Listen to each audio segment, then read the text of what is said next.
त्यांच्या बाजूने निकाल लागला की ते कोर्टाला खूप चांगलं म्हणतात, त्यांच्या विरोधात निकाल लागला की कोर्टालाही मार्गदर्शन करतात, कोर्टावरही आरोप करतात, शिव्या देतात, निवडणूक आयोगालाही शिव्या देतात. ही त्यांची जी काही वृत्ती आहे.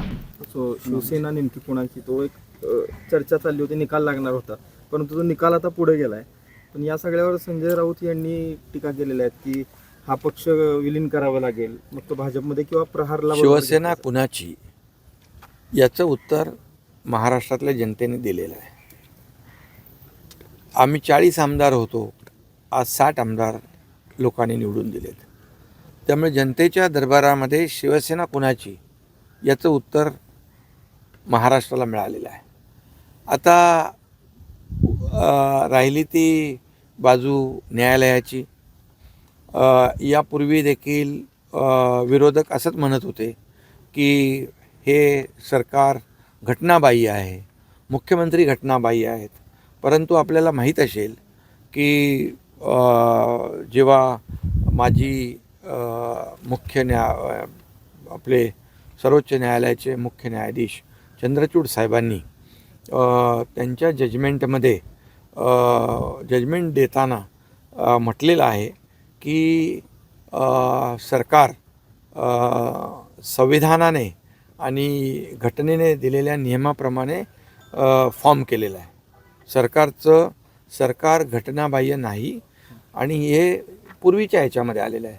परंतु हे काय दररोज जे पूर्वी म्हणत होते घटनाबाह्य आहे, मुख्यमंत्री घटनाबाह्य सरकार, ही आता पुन्हा ती रिपीट कॅसेडी आहे ती ते वाजवत आहेत. पण मी आपल्याला सांगतो की लोकशाहीमध्ये बहुमताला महत्त्व असतं. आज जर पाहिलं तर 57 आणि 3 60 आमदार बाळासाहेबांचे विचार घेऊन आम्ही धनुष्यबाण घेऊन ही निवडणूक लढवली आणि 60 आमदार लोकांनी निवडून दिले. आणि जे आमच्यावर घटनाबाह्य म्हणणारे त्यांचे 20 आमदार निवडून आलेत. संपूर्ण महाराष्ट्रामध्ये झालेल्या विधानसभेच्या निवडणुकींमध्ये शिवसेना सेकंड लार्जेस्ट पार्टी आहे.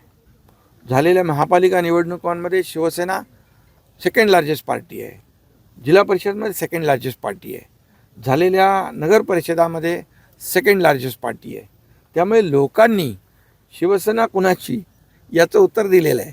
आता मी एवढंच सांगतो की त्यांच्या बाजूने निकाल लागला की ते कोर्टाला खूप चांगलं म्हणतात, त्यांच्या विरोधात निकाल लागला की कोर्टालाही मार्गदर्शन करतात, कोर्टावरही आरोप करतात, शिव्या देतात, निवडणूक आयोगालाही शिव्या देतात. ही त्यांची जी काही वृत्ती आहे ही त्यांची या सगळ्या आता सुनावणी जी सुरू आहे त्यामधून दिसून येते.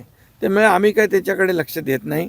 आम्हाला न्यायालयावर विश्वास आहे आणि जो न्याय आहे तो न्याय ज्याच्याकडे मेजॉरिटी असते. आता आणि बरं दुसरी गोष्ट, डिस्क्वालिफिकेशन जे म्हणतात त्याचा टेन्युअर पण संपला आहे आमदारांचा.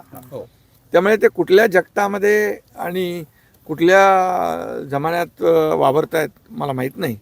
परंतु डिस्क्वालिफिकेशनची मागणी करताना त्यांनी हाही विचार करायला पाहिजे होता. आज मला वाटतं कोर्टाने बरंच काही त्यांना प्रश्नातून विचारणा केलेली आहे आणि त्याची उत्तरं नव्हती त्यांच्याकडे. मी हा प्रश्न न्यायप्रविष्ट असल्यामुळे याच्यावर जास्त सखोल बोलू इच्छित नाही. पण आमचा न्याय व्यवस्थेवर पूर्ण विश्वास आहे. महाराष्ट्रातील सर्व बातम्यांचे विश्वासार्ह व्यासपीठ,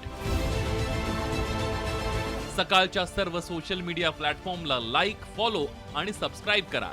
तसंच सर्व नोटिफिकेशनसाठी बेल आयकॉन प्रेस करायला विसरू नका.